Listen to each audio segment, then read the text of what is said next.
My name is Marcus, and I need to tell you something that might save your life. What do you do when you lose everything? When you're sitting in a 688 cell, wearing an orange jumpsuit, and the world knows you as nothing but inmate, Jet 847392. I'm going to be brutally honest with you. I was a drug dealer, a criminal, a man who destroyed lives for profit. And I lost everything, my freedom, my family, my dignity, my soul. But here's what I discovered in the darkest pit of hell. Sometimes you have to lose everything to find what truly matters. This is my story, Jesus versus the prisoner. And if you're feeling trapped right now by addiction, shame, mistakes, or anything else, I'm begging you to listen. Because what happened to me can happen to you. Before I continue, I need you to do something. Subscribe to this channel right now. I know, everyone asks for that. But listen, if you're searching for hope, if you feel like you're in your own prison, Jesus wants to meet you through this testimony. Click that red button. This could be the moment that changes your eternity. Let me take you back.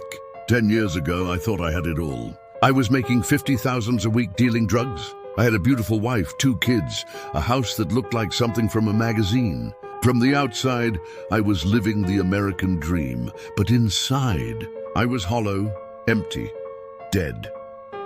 I remember looking at myself in the mirror one morning. Expensive watch, designer clothes, pockets full of cash, and feeling absolutely nothing, just emptiness. I'm free, I would tell myself. I can buy anything, do anything, go anywhere. But I didn't know then what I know now. I wasn't free at all. I was the biggest slave in the world. The Bible says in John 8:34, "Truly, truly, I say to you, everyone who practices sin is a slave to sin." I was enslaved to greed, enslaved to power, enslaved to the darkness that I thought was giving me life. Every dollar I made, every deal I closed, I was digging my grave deeper. It was a Tuesday morning, June 15th. I'll never forget that date.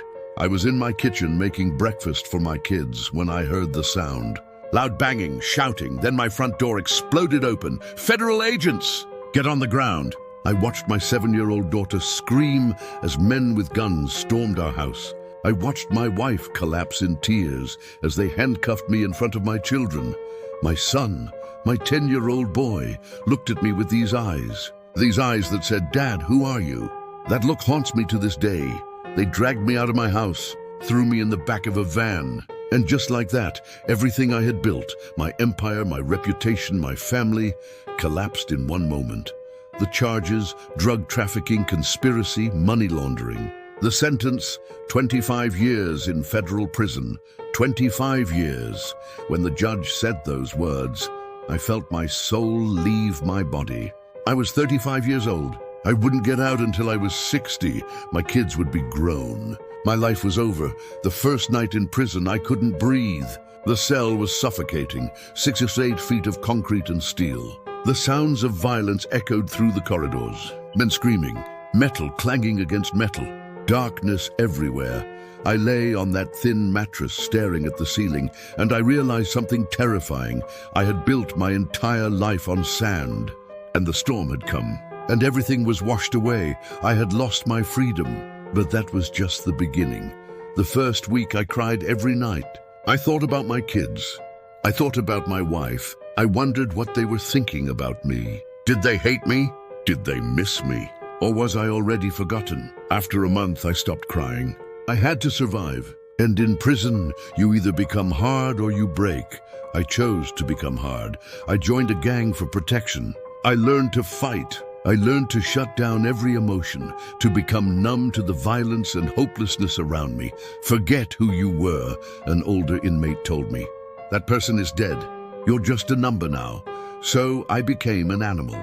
I forgot I was human. I forgot I was a father, a husband, a son. I was just inmate. Dachana 847392. Letters from my wife came weekly at first, then every other week, then monthly. Then they stopped completely. 6 months into my sentence, I received divorce papers. My heart, which I thought was already dead, died a little more that day.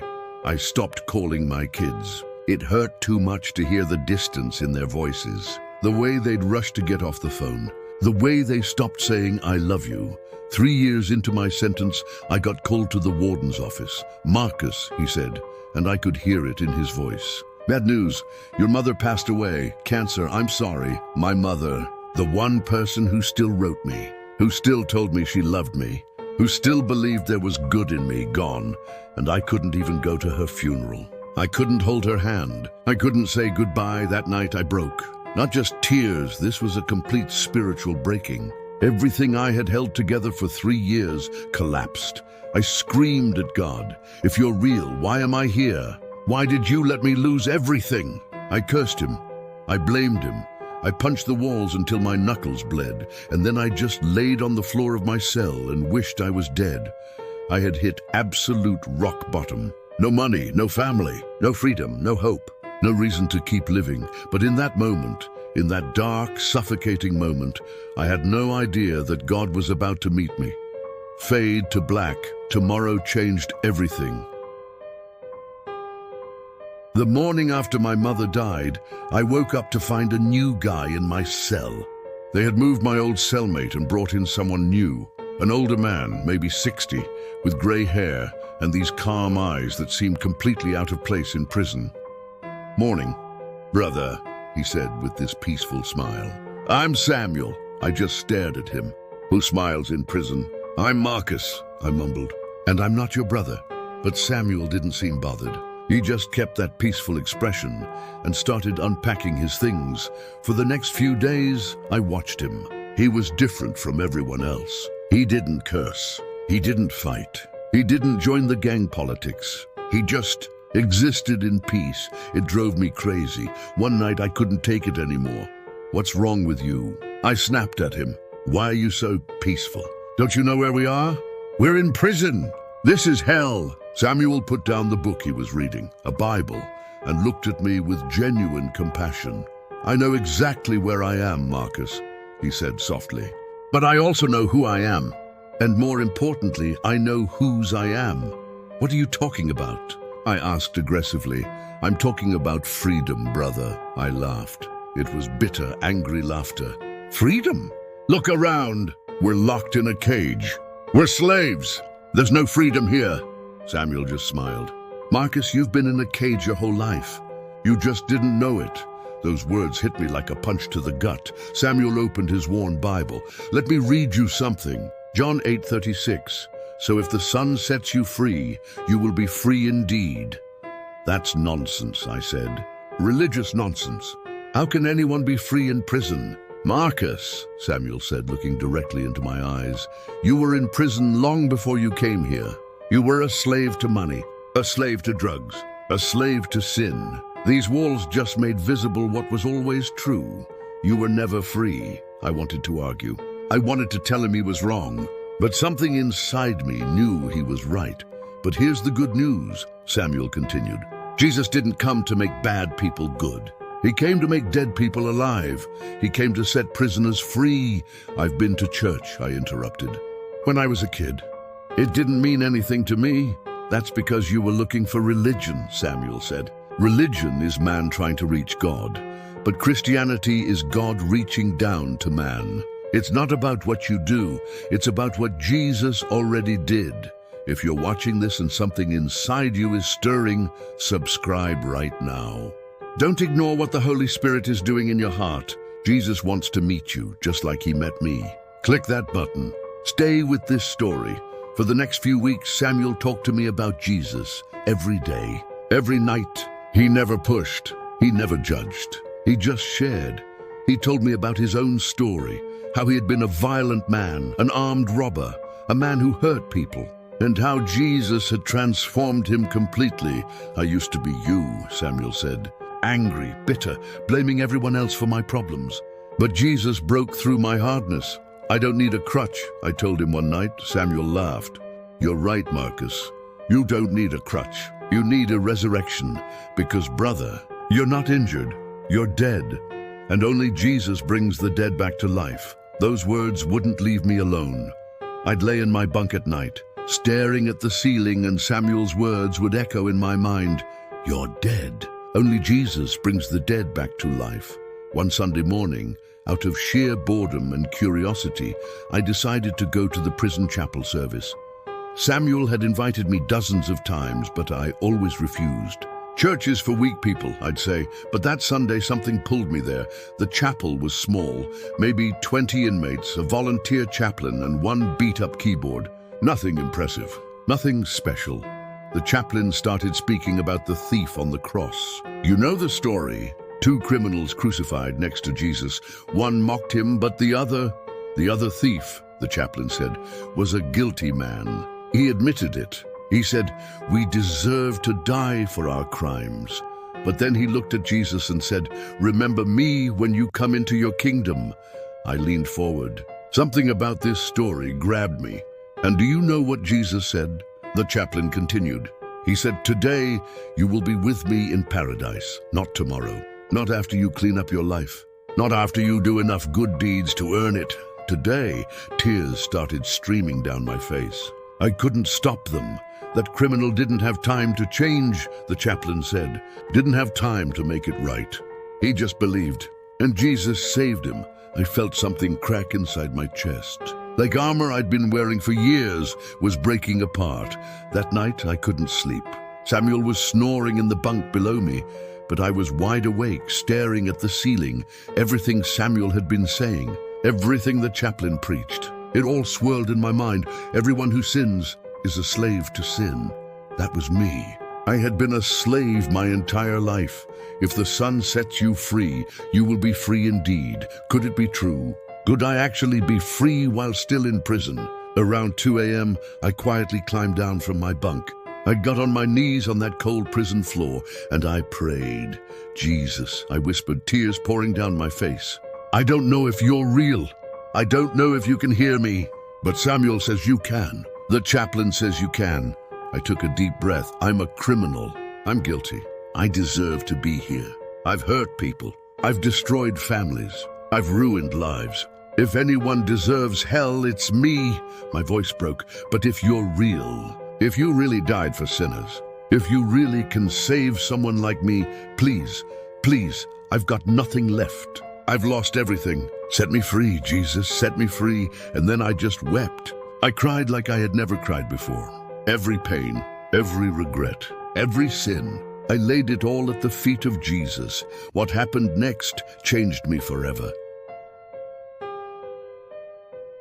I don't know how long I stayed on my knees that night. Maybe an hour, maybe more. But something happened that I can barely put into words. It was like a weight I'd been carrying my entire life just lifted off my shoulders. I felt this peace, this overwhelming, unexplainable peace that washed over me like a wave. I was still in prison. My circumstances hadn't changed one bit, but everything had changed. I wasn't angry anymore. I wasn't bitter. I wasn't hopeless. For the first time in years, I felt alive. John 8:36 suddenly made perfect sense. So if the Son sets you free, you will be free indeed. I was free. In a prison cell locked behind bars, with 22 years left on my sentence, I was free. The next morning, Samuel woke up and looked at me. "Marcus," he said slowly, studying my face. "What happened to you?" "I met Jesus," I said simply. Samuel's face broke into the biggest smile I'd ever seen. He grabbed me in a hug and started thanking God out loud. "Welcome home, brother," he said. "Welcome home." Everything changed after that night. I mean everything. The anger that had defined me for 3 years. Gone, just gone. The bitterness toward my ex-wife, toward the judge, toward the system. It started melting away. The hopelessness? Replaced with purpose. I started attending every chapel service. I devoured the Bible Samuel gave me. I prayed constantly, in my cell, in the yard, in the cafeteria. I couldn't stop talking to Jesus. Other inmates noticed. What happened to Marcus? I heard them whispering. He's different. Did he go soft? Some asked. No, others said. He's just at peace. Not everyone was happy about my transformation. Some guys thought I was faking it. Others mocked me openly. Marcus found Jesus. They'd laugh. Now he's going to be a saint. One guy confronted me in the yard. "You think you're better than us now? You think going to church makes you special?" "No," I told him honestly. "I'm not better than anyone. I'm just forgiven." There's a difference. He walked away confused, but that was okay. I knew what Jesus had done for me. Samuel encouraged me to share my testimony. At first I was scared. What would I say? Who would listen to me? But one night in our cell, another inmate, a young kid named Tommy, was crying in the cell next to ours. "I can't do this," he kept saying. "I can't do 15 years. I'm only 22. My life is over," I called out to him. "Tommy, can I tell you something?" "What?" He said bitterly. "Your life isn't over. Mine was over, but Jesus brought me back to life." I shared my testimony through the bars. How I had lost everything. How I wanted to die. How Jesus met me in my darkest moment. When I finished, there was silence. Then I heard Tommy say quietly, "Do you think Jesus could save someone like me?" "Tommy," I said, "Jesus specializes in people like us." That night, Tommy prayed to accept Jesus, and he was just the first. Word spread that I was leading a Bible study in my cell block. At first, 3 guys showed up, then 5, then 10. We'd sit in a circle in the day room and read scripture together. We'd pray for each other. We'd share our struggles and victories. These were hardened criminals, murderers, gang members, violent offenders. But in those Bible studies, they became brothers. They became vulnerable. They became human again. One man named Carlos told me, "Marcus, I've been in prison for 18 years. I thought I knew what I was. But you showed me I can be something different. You showed me Jesus." If you want to see more testimonies like this, if you want to see how Jesus transforms lives in the darkest places, subscribe to this channel. Share this video with someone who needs hope. Jesus is still in the business of setting prisoners free. 4 years into my sentence, 1 year after meeting Jesus, I received a letter that made me break down in tears. It was from my daughter. She was 11 now. "Dad," she wrote, "Uncle Mike told me you've changed. He said you found God. I don't know what that means, but I hope it's true. I miss you. Can you write me back?" I held that letter and sobbed. My baby girl. She still remembered me. She still cared. I wrote her back immediately. I told her everything. How I was sorry. How I had failed as a father. How Jesus had changed me. How I was praying for her every single day. We started writing regularly. Then phone calls. And slowly, very slowly, I began to rebuild a relationship with my daughter. I realized something profound. God didn't save me to get me out of prison. He saved me to use me in prison. This wasn't a mistake. This wasn't a waste. This was my mission field. I started volunteering for every program available. I got my GED. I started college courses. I became a mentor for new inmates. But most importantly, I kept pointing people to Jesus. "Marcus, how do you have so much joy?" Men would ask me. "It's not my joy," I'd tell them. "It's His joy. Jesus gives me joy that circumstances can't take away." One of the hardest things Jesus taught me in prison was forgiveness. I had to forgive my ex-wife for leaving. I had to forgive the people who testified against me. I had to forgive myself for the pain I caused. But Jesus showed me, "Marcus, I forgave you for everything. Who are you to withhold forgiveness from others?" So I forgave. It wasn't easy. It wasn't instant. But day by day, Jesus gave me the strength to let go of bitterness. And the crazy thing, the more I forgave, the freer I became. After 2 years as my cellmate, Samuel's sentence ended. He was getting out. The day he left, he hugged me tight. "Marcus, finish strong," he said. "Jesus isn't done with you yet. You're going to impact thousands of lives." "Samuel," I said through tears, "thank you for not giving up on me. Thank you for telling me about Jesus." "Brother," he smiled, "that's what we're supposed to do. We're supposed to set prisoners free." After Samuel left, I felt alone for a moment. But then I realized I wasn't alone. Jesus was with me, and He always would be. The miracle I never expected was about to happen. 5 years into my sentence, 7 years after meeting Jesus, I got called to see my lawyer. I walked into that visiting room not expecting anything. Just another legal check-in, I thought. But my lawyer had this look on his face, a mix of shock and excitement. "Marcus," he said, Your case was reviewed under new sentencing guidelines. The laws changed. You're eligible for early release." I just stared at him. "What? You're getting out?" In 6 months, the room started spinning. 6 months? I'd accepted 25 years. I had made peace with dying in prison. And now, freedom. Here's the crazy part. I should have been jumping for joy. But instead I felt this strange peace, because I realized something profound. Whether I was inside or outside didn't matter anymore. I had already found true freedom. Jesus had set me free years ago. Those final 6 months, I prepared differently than most inmates preparing for release. I didn't just plan for a job or a place to live. I planned for purpose. "God," I prayed constantly, "you didn't save me just to set me free. You saved me to set others free. Show me what you want me to do." I completed every rehabilitation program I could. I finished my associate degree. I got certified as a life coach and addiction counselor. But most importantly, I deepened my relationship with Jesus. I spent hours reading the Word, praying, worshiping in that tiny chapel. Tommy, the young kid I had led to Jesus, said to me one day, "Marcus, you're getting out. But you're not leaving us, are you?" "Tommy," I said, "my body might leave, but my mission continues. And when I get out, I'm coming back. Not as an inmate, but as a volunteer. I'm going to help guys like us discover what we discovered the day I walked out of those prison gates. April 3rd, 2019, I did something that confused the guards. I knelt on the ground outside the gate and prayed. "Jesus," I said out loud, not caring who heard. "I entered this place as a slave. I'm leaving as your son. Thank you for saving my life. Thank you for setting me free. Use my life for your glory. Every breath I take from this moment on belongs to you." I stood up, and for the first time in over 8 years, I walked as a free man. But let me be real with you. The outside world was hard. My ex-wife had moved on, remarried. My kids were teenagers now, basically strangers. I had no money, no home, no job, no car. I lived in a halfway house for the first 3 months. I took a job washing dishes at a restaurant, making $9 an hour.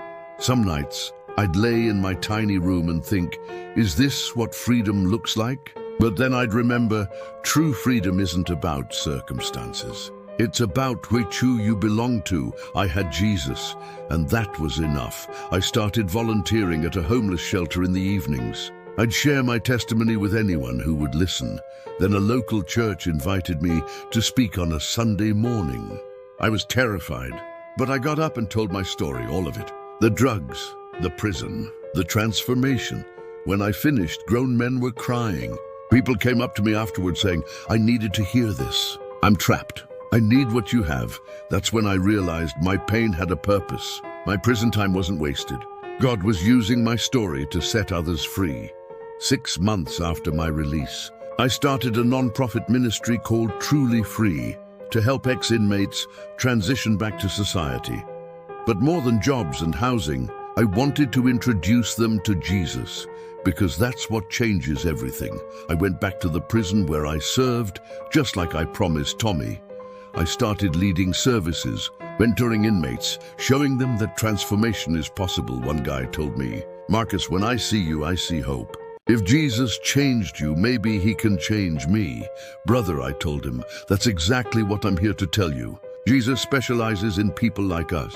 Listen, if you're still watching, I need you to do something for me. Subscribe to this channel right now. Why? Because these stories need to reach more people. Someone you know needs to hear this. Someone is in their own prison right now. Addiction, depression, shame. And this testimony could be their breakthrough. Click that button. Share this video. Let's set more prisoners free together. 3 years after my release, something miraculous happened. I got a message on Facebook from my daughter. She was 18 now, about to graduate high school. Dad, she wrote, I saw a video of your testimony online. Someone shared it. I watched the whole thing. I don't know who you are anymore, but I want to know this man. The man who talks about Jesus the way you do. Can we meet? I read that message and wept like a baby. We met at a coffee shop. I hadn't seen her in person in over 11 years. She was all grown up, beautiful, strong, so much like her mother. Dad, she said, tears in her eyes, I hated you for so long. for leaving, for ruining our family. But watching your testimony, I see you're different. You're really different, baby girl, I said, holding her hands. I was a terrible father. I chose everything else over you.